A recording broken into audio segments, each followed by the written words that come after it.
Alrighty. Well, I guess we should go ahead and get started and see who comes in.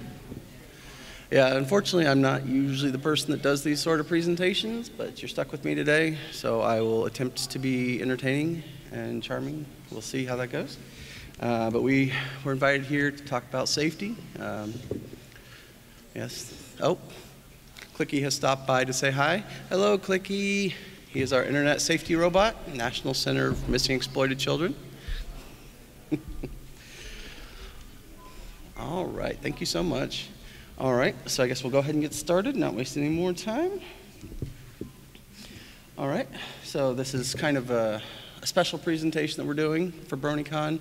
Normally we do these at schools, so aimed at a little bit younger children, but you know, everyone could use a little bit of safety and security in their life. So I just wanted to start off real quick by saying thank you real quick. Thank you to everyone here for taking some time out. I know it's lunchtime. I'm hungry. I'm sure you all too. There's a lot of crazy stuff going on, a lot of fun. So thank you so much. Thank you to the BronyCon staff. You know, they work so hard all year round, and it's amazing. And thanks to the City of Baltimore for bringing the convention back here year after year. Special thanks to our friend Must Love Frogs from DeviantArt for providing us some wonderful artwork for today's presentation. You probably saw our wonderful poster out front by Operation Safe Kids. Special thanks to Miss Agnes Garbowska. She helped us get here this year, and she's provided us with a lot of assistance. All right, so just open with a quick quote out of context. I'm sure a lot of people are familiar with the song Zero Gravity. But it opens with, it's your life and it's the only one that you'll ever get. And they meant it a little bit differently, but I think it's important here, you know. Safety is one of the most important things in your life, you know, because you only got one try. Just a quick disclaimer, you know, a lot of this stuff might seem basic to some people. It might seem like common sense. But the problem with common sense is that we all learned what we know somewhere. Common sense is just something that we've had drilled into us for so long, so often, that we can't remember where we learned it. But it's important to know that other people that we know, our friends, our family, strangers, children, adults, you know, not everyone's had the same experience, so what's common sense to us might be brand new to someone else. So if you already know all this, you know, just think about other people in your life that might not know it and might benefit from this information. And, you know, we normally do this for kids, but I just wanted to say that the problems that children face and the problems that adults face are really the same at a basic level. You know, we have different experiences, different perspectives, but we're facing a lot of the same challenges. They seem more serious as adults, and they seem more childish, you know, when they're kids, but it's a lot of the same issues. And so a lot of the lessons that we're taught when we're children, we tend to give up as adults, when really they're still just as valid.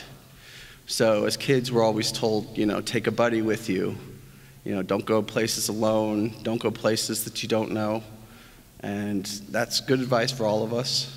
You know, if you don't have to go somewhere alone, especially somewhere that you've never been before, you know, take a buddy with you. So just because you grow up doesn't mean you grow out of those lessons. All right. Just a quick rundown, you know, if you don't take anything else away from this, I just want to say the importance of safety isn't about learning a script or a rule for every different situation you might run into in life. You know, there's too many things, there's too many variables. It's about thinking ahead, you know, making plans in advance, getting prepared, and then if something happens, you know, you're ready for it. And if it's a new situation, you know, thinking about the strategies that you've learned in the past. And whatever plans you make, whether it's an evacuation plan, a communications plan, whatever, you know, always have a backup, because there's always something that could go wrong. And just as a quick note, some associates of mine in New York were working in Building 7 of the World Trade Center, and on September 11th, their company evacuated the building, and they were all safe in the end. But they only had one point where they were supposed to meet up if they had to evacuate. And on that day, their meetup point was gone. You know, it was buried in a mountain of flaming rubble. And so amidst the chaos, the company had no idea if its employees were alive or not because they couldn't find anyone, and they didn't have a backup location in case they couldn't get to where they were supposed to meet. So, I mean, this is stuff that really does happen. Another important thing we're going to talk about briefly is there's lots of gadgets, lots of tools that are available that you can purchase and place strategically that will help you out greatly in the case of an emergency. But it's also important to think about information. Information is one of the most valuable things to you, and it's the easiest thing for you to make available to yourself. So anything that's important for you to remember, whether it's contact information, whether it's making a copy of your birth certificate, your social security card, whatever you've got that you need to remember, you need to have access to in case of an emergency, email it to yourself, to your Google account, your AOL account, your Yahoo account, whatever, so that if you have to evacuate your city, as long as you can find a computer somewhere, wherever you end up, you're going to have access to that information. And that could mean the difference. That could mean having a list of your prescriptions. If you need to go to a new doctor in a different city, and you need those medicines. It means having access to your contacts. If you need to let your family members know that you're okay, contact your friends, etc. So that's something simple that you could do today, and it'll always be there waiting for you, because Gmail, AOL, they don't delete anything anymore. So. All right, just a couple quick basics that really apply for everyone. Of course, you've heard before, wear sunscreen. If you don't listen to anything else, wear sunscreen. Learn to swim, even if you hate swimming, even if you live out west in the desert and there's no water around. You never know when you're going to be taking that vacation to Hawaii, or you're going to be visiting someone with a pool. And that's one of the simplest things, and so many people die every year because they can't swim, or because like a child was drowning and no one around was able to jump in and save them. So, and that's something that will help you for life. It's also very important, something simple you can do is to learn CPR. It takes about 4 hours, once every 2 years. I've taken it several times. Luckily, I've never had to use it. I've known people that have had to receive CPR, and that can literally mean the difference between life and death, And that's 4 hours of your time every 2 years. So, skip going out to a movie, or skip taking a long nap, and, go get certified. Another simple thing, first aid kit. Most people kind of think about them. A lot of people don't have them. They're cheap, they're easy. Carry as many as you need. Have one at home, have one in your office, at work, in your desk, have one in your car. They're not expensive, and you never know when you might have trouble. And just as I was saying earlier, if you're going somewhere, if you're going on a long trip, if you're going somewhere overnight, if you're going to a foreign country, let someone know where you're going and when you'll be back. I've had friends that have been traveling overseas, and there's been an incident and they got stuck in another country. They didn't have a phone that would work there, and we had no way of contacting them. Okay. All right. The most important thing about safety in society is knowing who to trust and who to not trust. We used to talk about stranger danger and how, kids shouldn't talk to strangers, and that's not really true. It's about identifying who should be trustworthy and who maybe shouldn't be. So some of the people that we trust because they play a role in society, and that role requires our trust. They can be family members, they can be people that protect us, police, firefighters, military, et cetera, Royal Guards. We've got caretakers, teachers, doctors, etc. You know, our various leaders who, by virtue of their election or appointment, you know, are invested in a period of extreme trust that so many of us have to put our trust in their hands. And then there's other people that we trust circumstantially, you know. We trust a friend of a friend implicitly a little bit more than we would a perfect stranger, for example. Or if you're in a store, you know, someone that works at that store is automatically slightly more trustworthy than a random stranger in that store if you need to find someone, if you need to get help. All right, but the important thing about trust is just because you trust someone, no matter how much you trust someone, if they break your trust, if they try to hurt you, if they try to hurt someone that you know, you don't have to put up with it. You don't have to suffer. No one should have to go through with that. You know, get help. You know, even if it's a person that's been good to you your entire life, no matter how close they are to you, sometimes things happen. You know, you've all seen stories in the news about this. You know, a parent who injured their children, a doctor who took advantage of their patients, whatever. You know, it's not often, but it does happen. And if it happens, you got to let someone know. You know, my stepfather abused us quite a bit, and one day it went too far, and I called the police on him, and I was 17. And then I grabbed a butcher knife, and I went out and I slashed the tires of his car because I knew he loved his car more than anyone else. So I could get his attention on me and keep his attention away from my siblings and my mother. So I did one thing right and one thing wrong that day. What I did right, and what you need to always remember in dangerous situations, is always call 911. Always call for the professionals, because no matter what you try to do to help, you know, you need to have backup coming. And I was stupid, and I would say never engage, you know, a dangerous situation. You know, don't go out and be a hero. But if you're going to, then make sure that you have backup coming. Make sure that the police, the medics, the fire department, whatever, has been called before you do whatever you do. All right. This one's pretty simple, but you know, in our connected society today, with all of our wonderful gadgets, it's something that we all forget about pretty much every day. You know, basically, one of the most important things you can do to help yourself is to just pay attention to what's going on around you. You know, you're walking down the street. You know, you're might be absorbed into your cell phone, you're texting or whatever.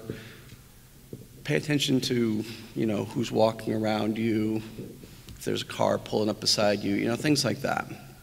Because usually if you can see that someone is acting out of the ordinary and they might be a threat, then you can try to get out of that situation. But if you're not paying attention, then you're not going to know until it's too late. So, you know, whenever you can, if you're walking down the street, if you're crossing the street, if you're driving a car, certainly put down your cell phone. You know, it can wait. We've had a lot of people injured in Washington, D.C. this year because they were texting while crossing the street and they stepped in front of a car. You know, it really happens.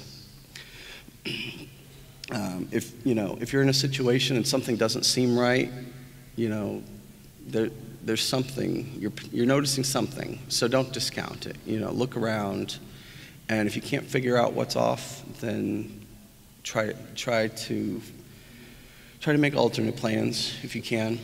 You know, don't wait until whatever perceived threat you think you saw gets too close. If you're going somewhere at night, if you're going somewhere unfamiliar, whatever, it's always better to have someone with you if you can. You know, obviously you won't always have someone with you, but wherever you can, it can make a big difference. You're less of a target if you're in a group than if you're by yourself. And when you're traveling, you know, when you're walking down the street, don't have don't have excess valuables that you don't need to have with you. Don't make yourself a target. You know, don't be blinged out wearing all your fancy jewelry if you're just walking, you know, to the store or something. Don't have your life savings in your pocket. You know, take what you need, and you know, don't bring unwanted attention to yourself. If you're going to buy a hot dog and you pull out a stack of hundreds from your wallet, someone's probably going to notice, and that doesn't end well. All right, communications, cell phones. This is probably the most important thing that most people will get out of this. We all love our cell phones. Most people here probably have one, maybe two or three. I don't know. Cell phones are great. A lot of people have come to rely on them. You know, they think, if something goes wrong, I've got my cell phone, so what does it matter, right? I can call for help. I can call 911. I can call my friends. I can call whoever. And that's great, except if any of you have ever dropped a cell phone or lost it or had a poor signal or had one stolen, cell phones are surprisingly fragile and fickle things, and they're not worth betting your life on, honestly. Especially if you're with a group and you get separated and your plan is to contact each other, you know, via cell phone. Because if only one of you has cell phone trouble, now neither one of you can communicate, right? So have a backup. You know, if you're going to the beach, if you're going to the mall with someone, whatever, you know, okay, yeah, I got your cell phone number, but if I can't reach you, then, you know, at this time, let's meet at this place. Something simple, you know, just in case. Because I think a lot of people don't really appreciate just how fragile the cell phone network is, and how even if your phone's working perfectly, that doesn't mean you'll be able to make a call, right? So during Hurricane Katrina, New Orleans, 2005, Sprint, Nextel, lost one of their main national switching hubs for their cell phone network, which was in New Orleans, and it was under like 20 feet of water at the time. So what they had to do was they had to reroute like half the calls passing through that part of the country through their Indianapolis switching station. Now, when you lose half of your routing capacity, that means the network can't accommodate every call that's going to go through. And so there were a lot of dropped calls, you know, there were a lot of poor signal. You know, I was caught up in that. So even the problems of distant locations can impact you in ways that you might not ever expect, you know. Yeah, and always have a backup plan. And in a big emergency, if you ever had to evacuate due to a hurricane, a blizzard, whatever, everyone goes to the phones to let people know they're okay, to try to find a hotel room in another city, whatever. And those towers can only handle so much capacity. So what happens in emergencies a lot of times is that most people are going to get a warning that they can't connect because the tower is full. And there's nothing you can do about that. You can't predict when it's going to happen, and if it does happen, there's no way around it for you. So, you know, always have a plan that doesn't rely on a cell phone, basically. Now, while we love our cell phones, there are actually other ways for us to communicate with people. And even with cell phones, you know, there's more than one way that you can call for help or that you can let people know that you're okay. The way that the different communication methods work rely on different technologies. So just because you're getting denied trying to make a voice call, you might find that your text messages will go through. Or you might find that you have a data connection, you know, and you can send an email. So if you can't make a call because all the towers are full or whatever, you know, or if you've called someone and you've left them a message, you know, don't just keep spamming them with calls. Try different modes of communication, because whatever's stopping one might let the others go through, right? So try and call. If you can't get through, try texting. If you can't get through, try voicemail. And in the worst case, you know, have someone outside of your city, outside of your state preferably, someone, a family member, a friend, who you can all contact in the case of an emergency, someone that's outside an area where if there's a disaster, if there's a hurricane hitting your city and you have to evacuate, have someone out in the Midwest that you can all call and they can relay messages even if you can't contact each other because your cell network isn't working. It's a little old-fashioned, but believe me, it works. All right, personal information, be careful what information you give out to people.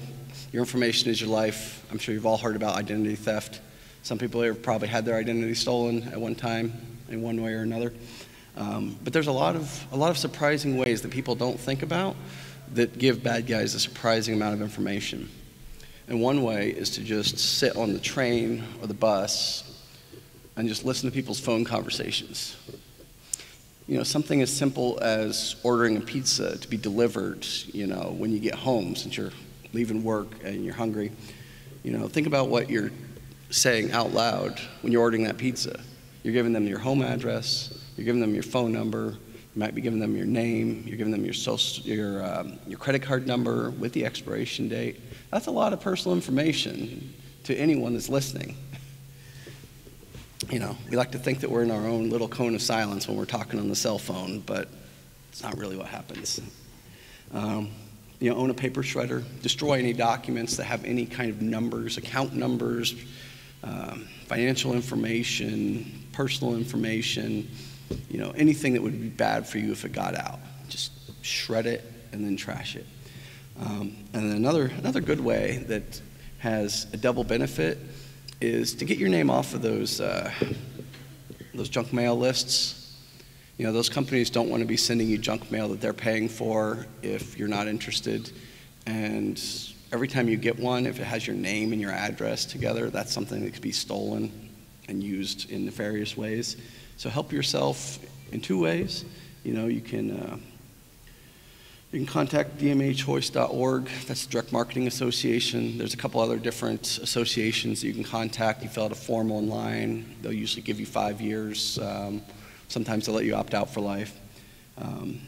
Similarly, the government set up their do not call registry. That's wonderful for cutting down on the amount of phone calls, because for all the real telemarketers, there's a lot of bad guys pretending to be telemarketers. And then, of course, one of the best, optoutprescreen.com, is how to, if you're a U.S. citizen, how to stop receiving those pre-approved credit card offers or loan offers or whatever in the mail. Because if you receive a prepaid credit card application and someone sees it sitting, in your mailbox and they swipe it before you even see it, now they have a credit card in your name and you never even knew about it. So one quick way to cut down on that problem is to just tell them to stop sending it to you if you're not interested in getting new credit cards. All right. I guess I need to speed up a little bit. All right. Run through some common scams. You may have heard of some of these. Maybe you haven't. These are all legit. They target everyone. I have either received these calls or had friends or family who've received these just in the last 3 to 6 months. So they do happen, and they happen often. The advance fee fraud is one of the most well-known. Basically, we like to joke that it's a king in an African nation, or a general in Asia or wherever. Someone needs your help to get millions of dollars out of his country, and he's willing to share some of it with you if you help him out. But you have to send them a couple $1,000s to help process it. Yeah. Okay. People actually fall for this stuff. Okay, the Secret Service and other agencies investigate these every month of every year. So it really happens. If it sounds too good to be true, no one's going to give you millions of dollars for free. And if someone asks you for money up front to do something for them, it's probably a scam. Don't give anyone money up front for something. Related, there's fake lottery scams. Someone will call you up and say, congratulations, you won a lottery in Spain or Madagascar or Honduras or whatever. If you've never been to that country, you didn't win a lottery there, okay? It's a scam. People fall for it. The allure of free millions of dollars is great, but it's always a scam. All right. All right. Fake IRS collectors. This actually just happened to one of my friends recently. It's a pretty simple scam. Someone calls on the phone, they drop some government lingo at you, and they say they're an IRS agent and they're trying to collect back taxes, and you're going to go to jail if you don't pay up right now.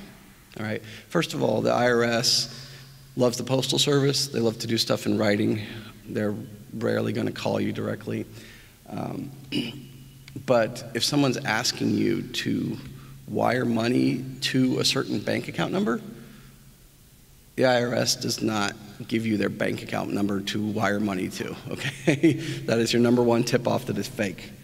The IRS likes checks in the mail. If someone does call and you think they might be for real, always offer to call them back, get their name, get their badge number or whatever if they claim to be an agent. Never give out personal information or agree to hand over money if someone calls you. Always call them back. And don't call them back at the number they gave you. You know, look it up on the IRS website, on the company's website, on whoever's website, and find out what the real number is. And don't believe your caller ID either. It is super simple to spoof caller ID. It's a relatively stupid computer, you know. It'll take whatever it's told to display. So don't rely on that to think that it's a legit number. Always go to the source. All right, another one that surprises people, and we had one of these people come around earlier this year, people representing fake utility companies coming to the door. They say, hey, look, our company's expanding to your area. We can save you 50% over your local company if you switch to us. All you gotta do is give us your current utility account number, and we'll do everything else. Yeah, that's a scam as well. They'll switch you to their fake company, and then you'll receive huge bills, and it'll be real hard to stop it. Similarly, they might call you on the phone and say, hey, we're from your utility company, we're from Pepco or Virginia Power and Light or whatever. Your account's past due, and if you don't pay me right now, I'm about to turn off your power. Most utility companies don't operate that way, okay? Again, if someone's calling you and asking you to give them money right then over the phone, ask for their information and say you'll call them back, and then verify with the company, go through their website or get your account statement or something and call a published number, All right, now let's go to some fun stuff. Some stuff that you can buy that will help you a lot. And this is a really great one. I recommend it for people that travel alone a lot. People like to think that this is something for young women in college or whatever to carry to protect themselves, but honestly, any one of us could benefit. Children can carry these, adults can carry these, any time where you might be in a risky situation. I'm going to do this away from the microphone, but I just wanted to show everyone what this is that's on the screen. It costs about $10, $20. This is a personal alarm. You wear it on your belt. If someone tries to grab you, mug you, pull a gun on you, all you gotta do is pull the pin, and you might want to cover your ears, and I'm gonna do this away from the microphone so it doesn't blow anything up.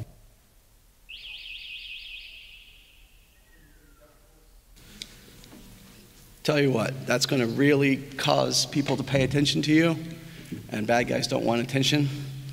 There's no buttons, there's no battery case to open, it is screwed shut. And it's got this little tiny pin that if you pull it out and throw it, it is going to be really hard to find that and get that back in there to shut it off. So if nothing else, look into these. They can make a huge difference, and they're amazingly simple. Okay, no more noise. That's the end of the multimedia part. All right. Another simple thing that a lot of people don't carry, but that can make a big difference. I don't know how many people here have been in car accidents before. I've been involved in about a dozen in my life. I don't have a driver's license. I've never driven a car in my entire life. I've always been a passenger, so, it wasn't my fault. But accidents happen, Cars are designed to be safe. They've got seat belts if you wear them, and I assume everyone here is wearing them. If not, you should.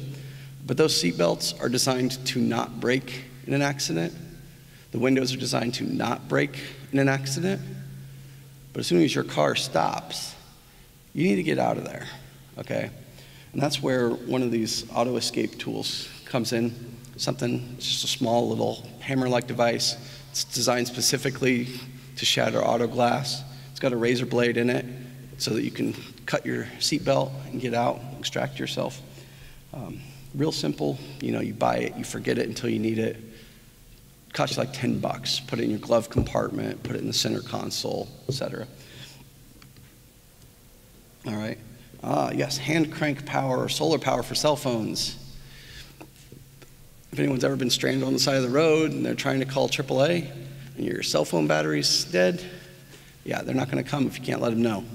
Or if you're camping, or if the power's out because there's been a derecho or whatever, it's good to have a backup method of generating power for your cell phone. You know, it's kind of annoying, but if you're in that kind of situation, trust me, you'll appreciate it. They can run anywhere from $20 to $100, depending on the fancy features. This particular one that I picked at random is $50.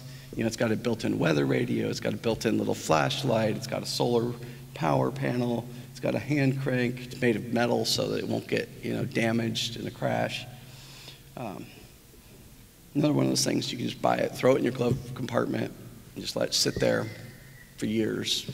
It's not going to go bad just until you need it. Paper shredder, you know, these will cost a little bit more, $50, $60, $100. This could save you a lot of trouble, you know. Try to keep that information out of the wrong hands. You can find them in any office supply store, or you can get them on Amazon, whatever. I'm sure you've all seen one of those before. USB battery backups, also very useful. An extra battery for your cell phone in case, you know, you run out of power and you can't get to a place to plug it in. They're cheap and easy. Got a couple of them. All right, let's move on to computer safety, the NetSmartz portion. A couple basics. You know, don't share your passwords with anyone. You know, seems pretty simple, but a lot of people do it. So we always gotta remind people. Anything that you post online, anything that you send to someone, anything that you email or text or Snapchat or whatever, you basically got to pretend that you are releasing that publicly and that it's going to be around forever, because you know what? It just might. As soon as you send something to someone, you've given up control. They can copy it, they can retweet it, they can save it, they can pass it along, they can do anything they want with it. So, if it's something that you wouldn't want anyone else to see except the person you're sending it to, maybe don't send it. All right. And as far as Twitter, Congress intends on acquiring the library of all the tweets ever to keep in the Library of Congress. So, you know, if you say anything questionable, it'll be saved for posterity. All right, here's a simple one. Use antivirus, particularly if you're using Windows, but also for Mac and Linux users, you know. There's a bunch of free ones. You know, you just do a Google search, a Bing search, and you'll come up with a bunch of them. You know, here's some of the most popular when I looked at the market share recently. And these are all free ones. You know, certainly there's a lot that you can pay for that give you extra functionality. Everyone's familiar with McAfee and Norton and Kaspersky and all the other ones. You know, and it's not just your computer. You know, look into antivirus software for your cell phones. That is definitely an emerging market for virus writers. You probably all heard that the computers on board cars now have started being hit with experimental viruses. That's something that you can't really protect against, but pay attention if you get a notice from your car company saying that you need to bring it in for, you know, a software upgrade. Some companies have started being able to push those out wirelessly, depending on the model, but yep. Basic websites, typing counts. Bad guys love to register typo websites, you know, so they'll take every variation of bankofamerica.com, missing one letter or two letters switched, or .cm or .co instead of .com. Any typo you can make, someone is looking to take advantage of it. So, you know, if it's important, just, you know, double check the address. If it's a bank, if it's, you know, PayPal, whatever. Also, something that surprised a lot of people, your bookmarks aren't permanent. There are a lot of websites that will sniff your bookmarks looking for something like bankofamerica.com, and they will switch the link on that bookmark, and you will have no idea because the name of the bookmark and the position will still be the same. I've had that happen quite a few times. So, just something to keep a watch for. If you click on a bookmark and all of a sudden the site seems different in some way, one of the first things you should do is look at the address, make sure it's spelled correctly. All right, passwords. There have been a lot of reports about this recently. People pick weak passwords. You know, the rules are getting more and more stringent as the bad guys get better technology to steal passwords or to brute force passwords. You know, don't use anything that's easily guessed. Don't use password, which I think came up recently as the #1 most common password used.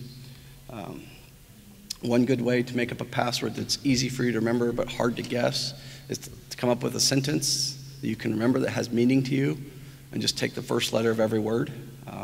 So here's a little example. This isn't my password, but you know, you're welcome to it.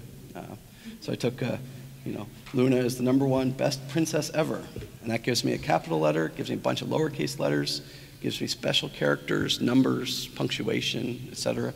It's got everything that you need to meet most sites' password rules. And you know, who's going to guess that? Pretty hard.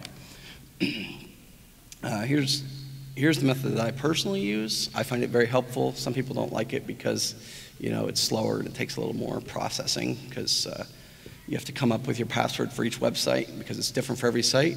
But the nice thing about that is if you lose your password to one site, if it gets stolen, they won't have your password for every other site. Most people like to use the same password for every website because it's easier. But then you have to remember to change all of them if one of them gets compromised. And that's even more annoying.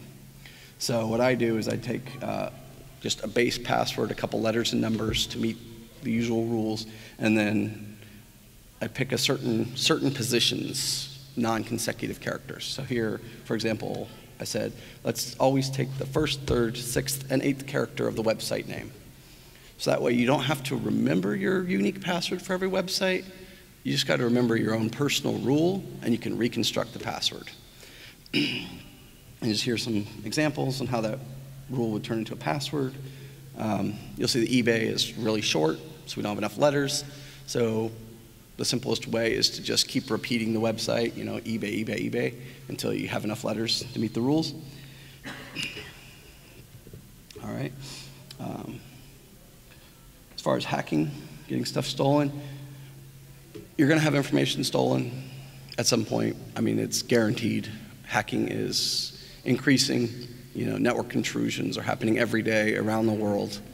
They're very valuable to the bad guys.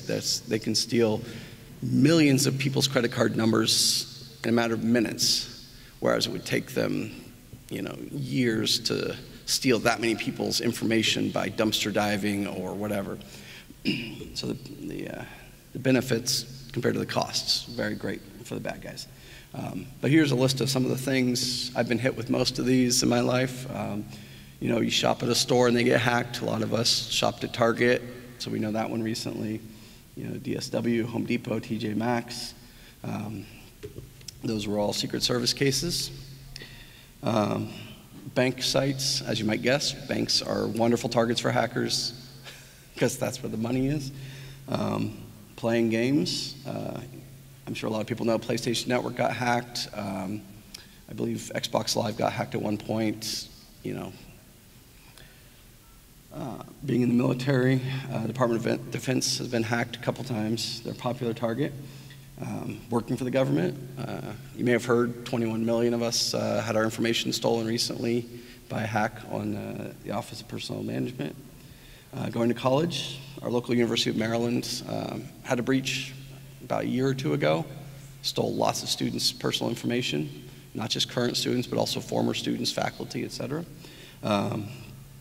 You know, even something like paying your taxes, the IRS is a popular target because they have all of your information. You know, so you can't really avoid it. It's going to happen at some point. You know, Don't freak out, but just, you got to handle it. You got to address it. Nowadays, most companies will send you a letter saying they're going to give you 12 months, 18 months of identity protection. But you have to fill out a form and send it back to them for that to work. So make sure you fill out the form. A lot of people don't take advantage of the free protection that they get offered after their information gets stolen. All right. Some other simple things about email. Don't believe everything that you see in your email. You know, it doesn't matter who it says it's from. Any person in this room, I could teach you in probably 5 minutes how to spoof an email to someone.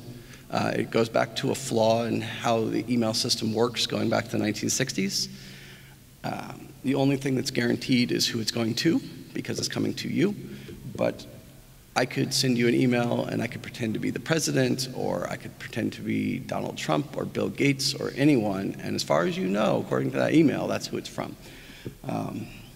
You know, don't blindly click on links just because a link on the screen says it's, you know, bankofamerica.com. Where that link actually goes could be entirely different. So if it's something important, you know, open your web browser, type the link in yourself, you know. Don't click suspicious links in emails. Some people wonder why their email service asks them, do you want to load pictures? You know, a lot of people assume, oh, that's to save bandwidth. So if you're on your phone, you know, you're not paying to load all those pictures if you don't want them. That is partially true, but at the same time, when those pictures are loaded, they can have malware embedded in them. So it's actually more of a security feature than anything else. So if you don't really need to see the pictures, then maybe don't click load pictures. Because, you know, usually it's going to just be the logo of the company at the bottom and the signature or whatever. So unless there's something you want to look at, just don't load the pictures. Okay. Computer says it's time to move. All right, social media. All right.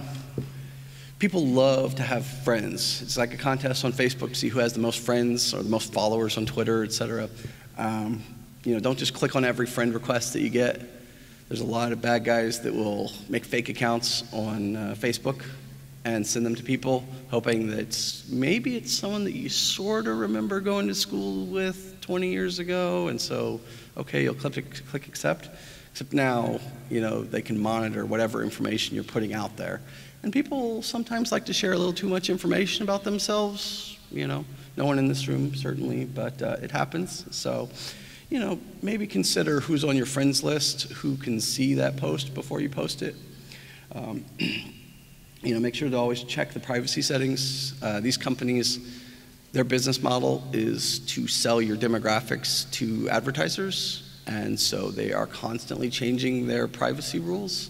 So, you know, just because you had it set up correctly 6 months ago, you know, go back every couple months, check their privacy settings page, make sure they haven't added something new that you need to opt out of.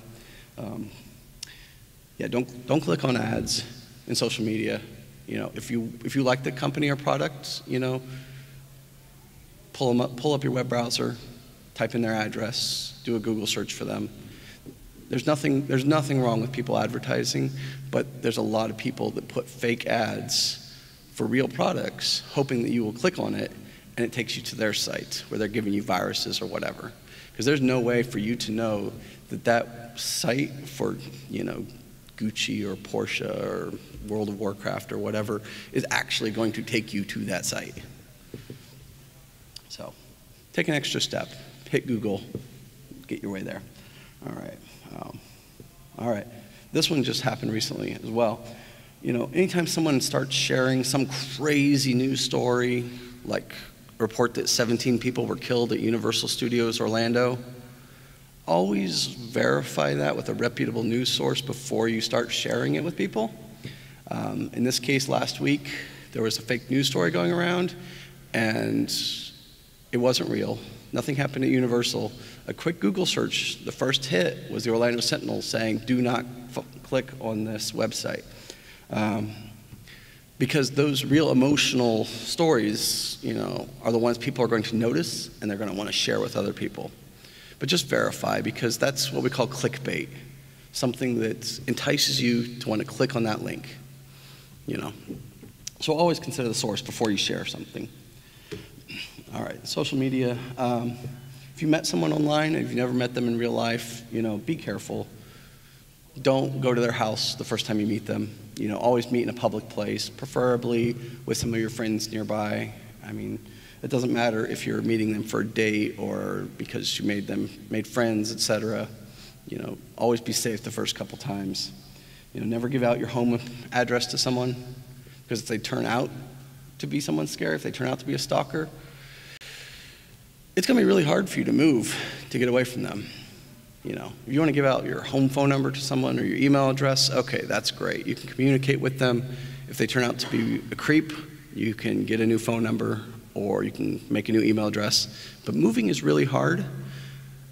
And when they have access to your home phone number, that means they have access to you.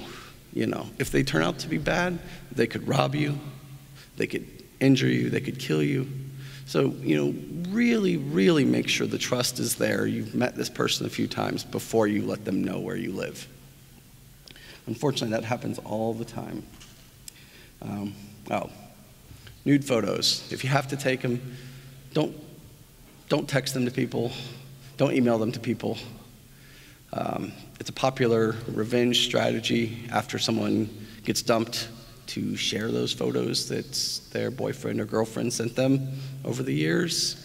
So no matter how much you trust someone now, maybe don't take that risk. You know, you might become a celebrity one of these days, and then you certainly don't want those floating around. Because remember, whatever you share with someone, you've given up control. You never know where it'll end up or how long it'll live. Oh, and that doesn't just go for women. Men are targeted too, you know. Just earlier this year, a man was enticed over social media to meet a woman at a hotel in Washington, D.C. She robbed him of $40 and a subway card and killed him. So men are targets just as easily as women. You know, that's a common misconception. All right, Craigslist, you know. If you're meeting a stranger to buy something off of Craigslist, you know, don't go by yourself. Don't meet them at night. If it sounds too good to be true, then it is, okay? Every Christmas we see this story. Someone goes because they think they're going to buy a brand new PlayStation 4 or whatever it is that year. They go to a parking lot at midnight and, oh, by the way, they're actually getting robbed. Someone's not selling them a PlayStation for $50. All right, if it's too good to be true, then it is, all right? A lot of police stations have started inviting people to come to their parking lot to perform these transactions, because that way, you know, the police are there, you're being filmed. It's a lot safer. You know, don't agree to go to someone's house to pick something up. Always try to meet in a neutral location. It's just safer that way. Once you're in their house, you know, if they turn out to be a bad guy, they could do anything.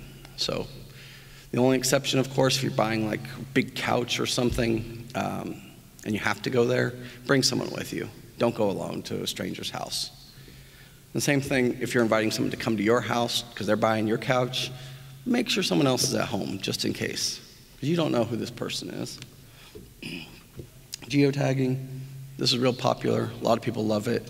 Advertisers really love it because they can target their ads to you. You may have noticed that Facebook and the other popular social media sites have started geotagging your posts.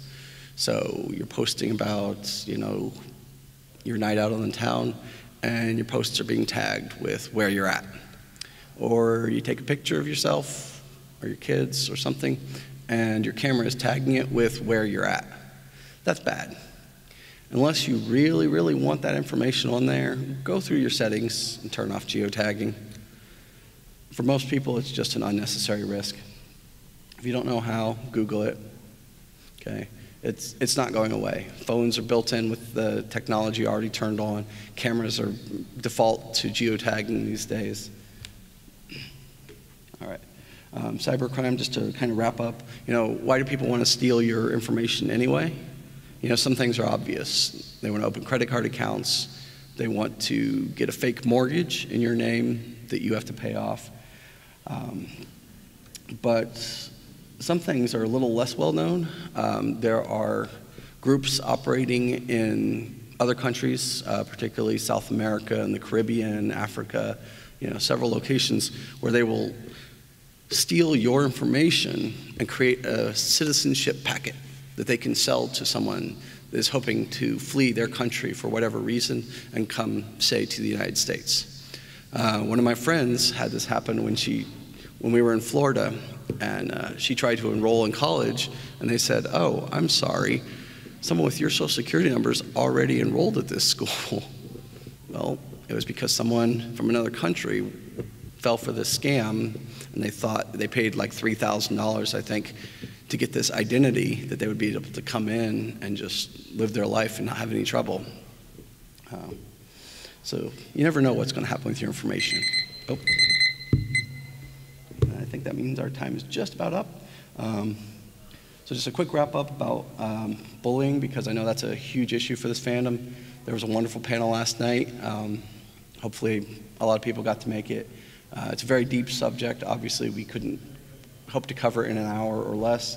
So there are a lot of groups out there that can give presentations or talk to you. There's hotlines. There is so much information. If you're being bullied, if someone you know is being bullied, reach out for help. There are so many options. Don't suffer through it alone.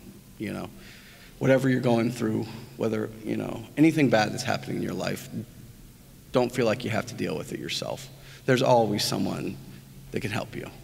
Always. All right, so I'll just do a quick rundown. Yes, so thank you to Miss Must Love Frogs for providing us some artwork. Some of you may have seen this comic. If not, I recommend it. It's called Junior Gala. So we got different kinds of bullying. This is the kind most people think about. The biggest kid on the playground, pushing the other kids, punching them, stealing their lunch money. This isn't just a problem for children. Adults do this too. It's less common for adults because it's not called bullying when you're an adult. It's called assault and battery, and you go to jail instead of going to detention. But it does still happen, and quite a lot. And that's Babs, by the way, playing a little game with the Phillies. Mental and emotional bullying. We don't really think of this as bullying most of the time, but it is also seriously important. People that don't have the size or the strength or just don't want to get blood on their paws, they know that their words can hurt, sometimes a lot more than their fists, and it's so much easier to just tweak someone, to spread rumors, to spread lies, to spread secrets about someone else. And for that, we pick Miss Diamond Tiara, who you might be familiar with. She loves that behavior. Cyberbullying is the big thing now. The biggest problem that we see with cyberbullying is that it is so easy to do that almost all of us do it at one point or another, and we don't even realize it. We get caught up in, I'll fast forward, the same thing that happened here. If you remember Ponyville Confidential, this episode was basically about accidental cyberbullying. The girls were trying to do a good thing. They were making people happy. People wanted more and more. People were pressuring them for juicy gossip, stories that sell, and it just went out of control, and we all know how it ended. So, but my time is up, so I'm going to wrap up with just a quick note. It's okay to be angry online. Just make sure that what you're responding to is something that you should be angry about. Make sure you want to be angry about it before you hit send, And it looks like that is time. So thank you all so much. Thank you for your time. And sorry we didn't have time for questions, but you're welcome to join us over at Operation Safe Kids just outside the clubhouse over there. We'd be glad to answer any questions you might have. But I think we have to clear out this room for the next act. So thank you so much.